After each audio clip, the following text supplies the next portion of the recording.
Hey folks, Sully here, and today we are going to be doing another Mythic Plus walkthrough, this time Ecodome, Aldani and an 11 key. Now this route that I'm going with here should be a fairly simple and straightforward one for a good weekly key. This is the first time I've tried it. It worked out, it wasn't too bad. There were a couple of pulls here and there where I was like, I could have skipped this or done something slightly differently, but overall I thought this worked out quite well. Just something to note is this is with a full guild group. I did this after raid with the guild, so some of these pulls are quite large, and in a pub group you might not want to do them. However, we finished well over time, under time I should say, so you are able to split up some of these pulls if you'd like to. So getting into the key then, I really like this dungeon. It's quite a fun one, it's quite simple. And this first pull here is one of the best in my opinions, because you are literally going to pull these two packs here and this pack here and the destroyer. Now you can stop there, but I pull the others as well, so you can just pull the 4 packs with the destroyer. This is a really good place to commit lust to, and some things to bear in mind here and just keep an eye out for. So some of the mites will do an ability called Gorge, which you can see going off just here.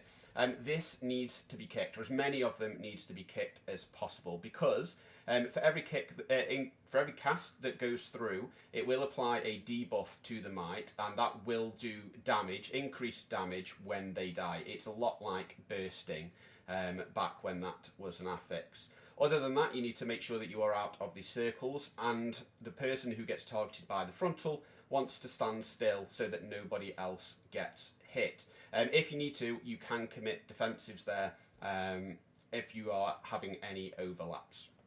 Now you're then going to run up and take the pack of mites that spawn the 2 scavengers and the gorgers, and then the scavengers by the wall.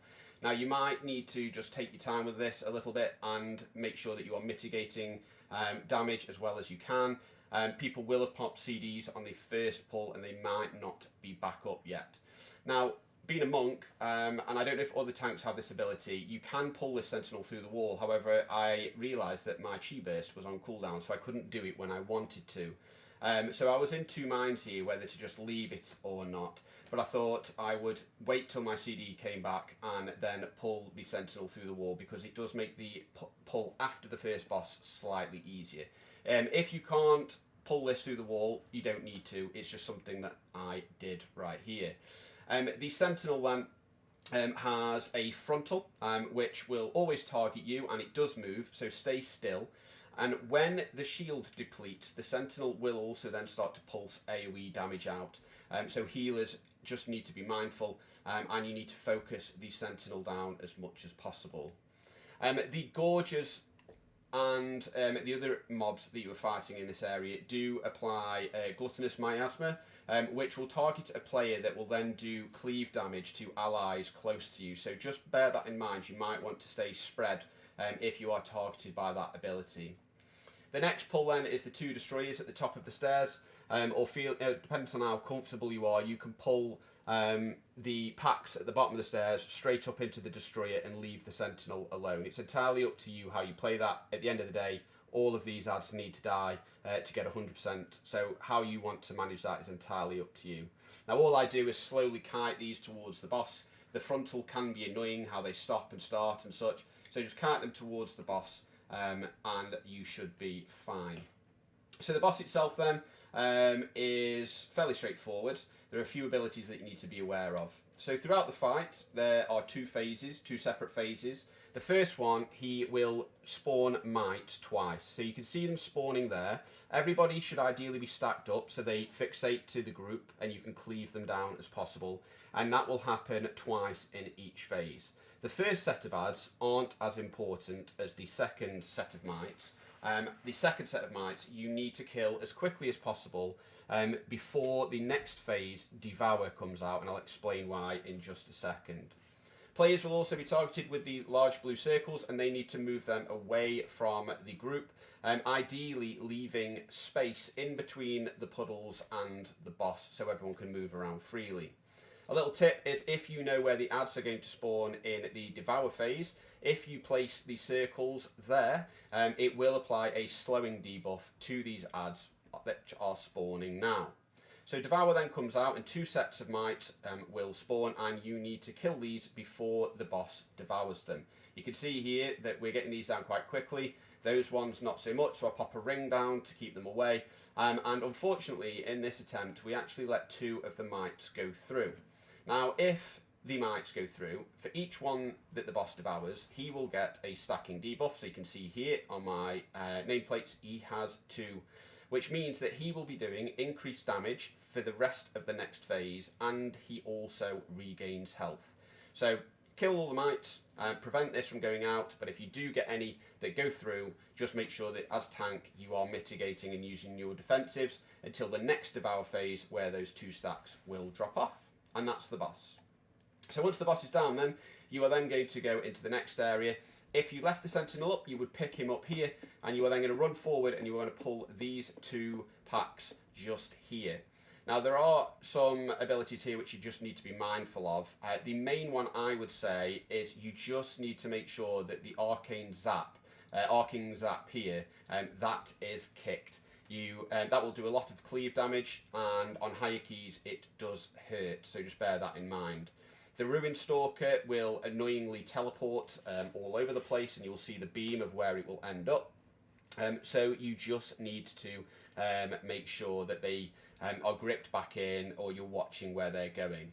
The phase blades teleport to you when you pull them, which is very handy, and occasionally they do buff themselves with something called Alacrity, which can be purged off.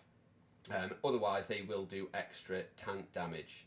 This next pull is a bit sketchy. It's the first time that I tried this route. However, in this group we didn't have too much of a problem with it. The 2 Gorges and the Sentinel can be a bit of a pain. So again, just remember that once the Sentinel loses its shield, you need to watch out for the pulsing damage that comes out, and just be careful of the frontal. You can outrange that frontal, so if you are in a safe space, I could potentially roll out of it without moving it sideways and not take the additional dot that comes with it. Once you've done that, then you are going to run up the side of this path. You're going to pick the 2 phase blades up. You are then going to run past and take the Sentinel, and you are going to keep going up until this pack of 3. Again, just keep these kicked, the arcane zaps, as much as possible, and focus this Sentinel to get through the shield and then the AoE pulsing damage. The next area then you are going to start to clear around the boss. Now I pick up this patrol here to avoid any body pulls, and the group of 4 on the right.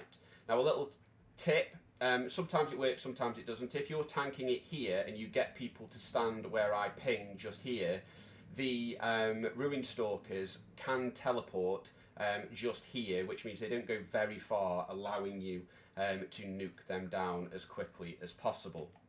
After this pull, I then go into the middle, so that once this pack is down, the boss will spawn. Again, same adds as you've been fighting for the last few minutes. Kick the arcing zap and get the Sentinel down as much as possible. Once this pack has gone down, then the boss will activate and will come down. And while you are waiting for that, what I then do is I run across to the right in this pull. There's a Far Stalker, Phase Blade, and a pack of 4 down here. Now at a 10 and an 11 level, and probably 12, this pull is fairly manageable. However, at higher keys, it can be a bit more challenging due to the amount of kicks and the debuff that comes out with the Phase Blades. After this, you're then going to go into the boss. The boss fight itself then is pretty much a single tank and spank type ability with a few sections of cleave. So the boss will spawn 2 javelins and target people with purple circles. These need to be nuked down as much as possible. So if you stack in without overlapping and you put the boss in between them both, you can quite easily cleave them down.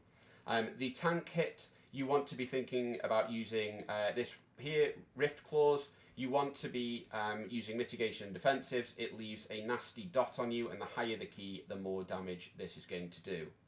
The boss will then jump off the lizard, and we'll move into the next phase, which is where players will get targeted here with the pink beam, and you need to make sure that you are running them through the boss to remove his stacks. If you take multiple hits and you get clipped by other people's, it does increasing damage. So you can rotate it essentially around the boss and make sure that you're trying to avoid as much overlaps as possible. Once you've done this, the boss will then go into like a stun, and you can cleave the bosses down. They do share health, so you just want to do as much damage as possible. We do make a mistake here.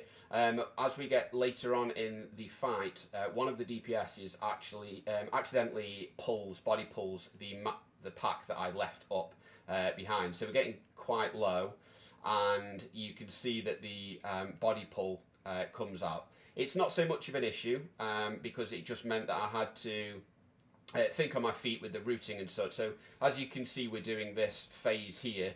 Someone gets a little bit too close to these and I just have to pick them up. Fortunately, the boss is already quite low, so as long as I pick them up, interrupt the ads and bring them in, it wasn't an issue. Now normally what I would do is I would leave them and I wouldn't pull them, and behind the boss and to the right up on the hill is a really nice pack of about 6. Let me see if I can find a place in the video.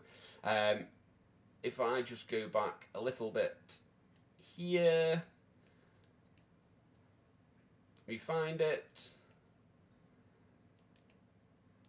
there.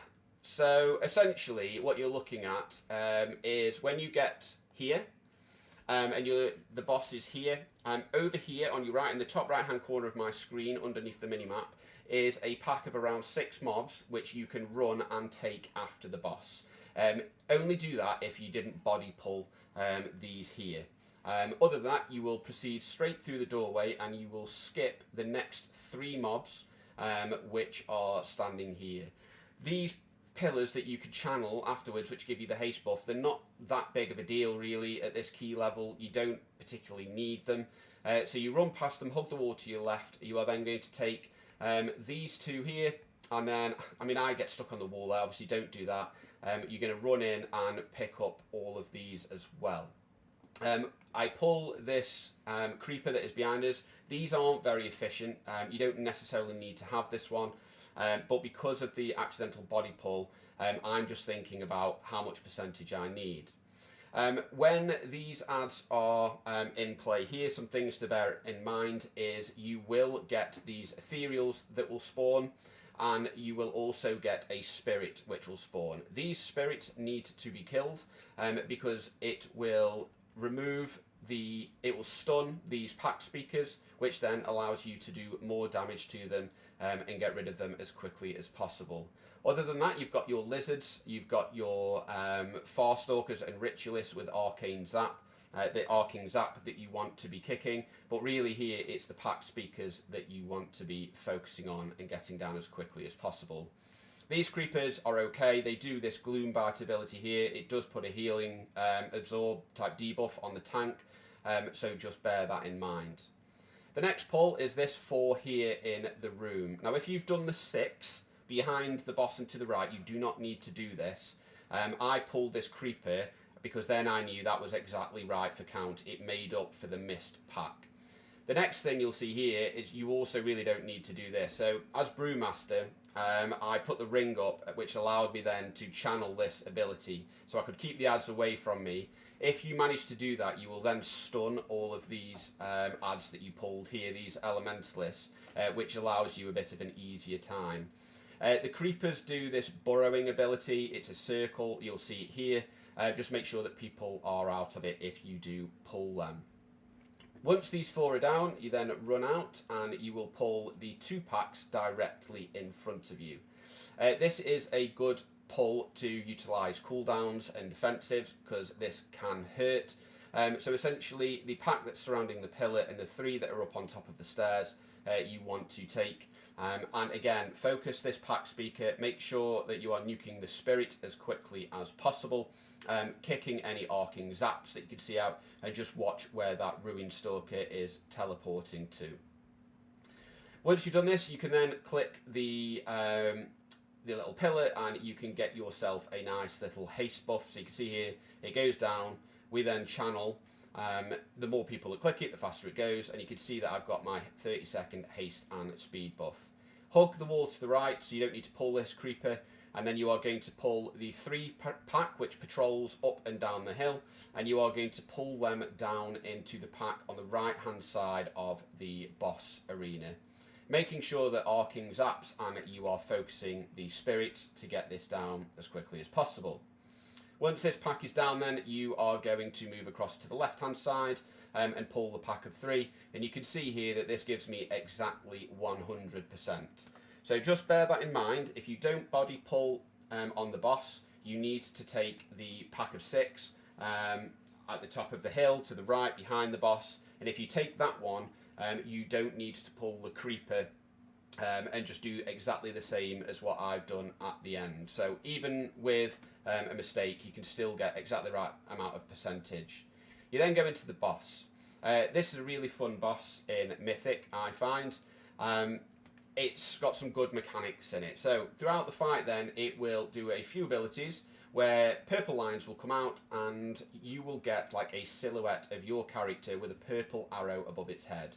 You need to pick these up before the ability goes off. If you pick them up, you will get a damage increase. If you don't pick them up, you will take a debuff so that you will have less haste and take more damage. Speaking to my healer, this is probably the hardest part of the fight. So here you can see this ability coming out. Everybody gets a big circle around them, and you can see that yet again I have another silhouette here. Pick that up, make sure that you are all spread. If you feel like you need to use a personal there to help the healer out, then do so. The final ability then is this Eternal Weave, which is coming up in just a moment. You will get 3 silhouettes this time around, and the boss will then start to cast a larger AoE effect on the ground, which does rotate. So you can see here, as this is going out, I will get 3, and they are dotted around the room. The first one I didn't do a particularly very good job of, so I rolled to pick this one up. I actually missed the second one, so I have to go back. Now as a monk, I'm quite mobile, so that wasn't an issue. You need to pick those 3 up, and you'll notice that this rotates around the room. So as long as you pick up the silhouettes before this rotates into your silhouette, you will be fine. So you can rotate around the boss, or if you have the mobility, just get that through. As long as you play these mechanics correctly and you don't stack on the large circles and you pick up the damage increase, then this boss is quite an enjoyable one and should go down fairly easy. So there you go, that is Ecodome Aldani on an 11, and as you can see, we actually 2-chest this using this route. It's the first time I've done it. I just think it's a fairly simple, straightforward one with nothing too tricky. You don't need to be pulling the sentinels through the walls. You can split up some of the pulls if you need to, and as long as you don't body pull during the boss, you've actually got that easier pull to the top right behind the boss. Thank you very much for watching, and I'll see you in the next one.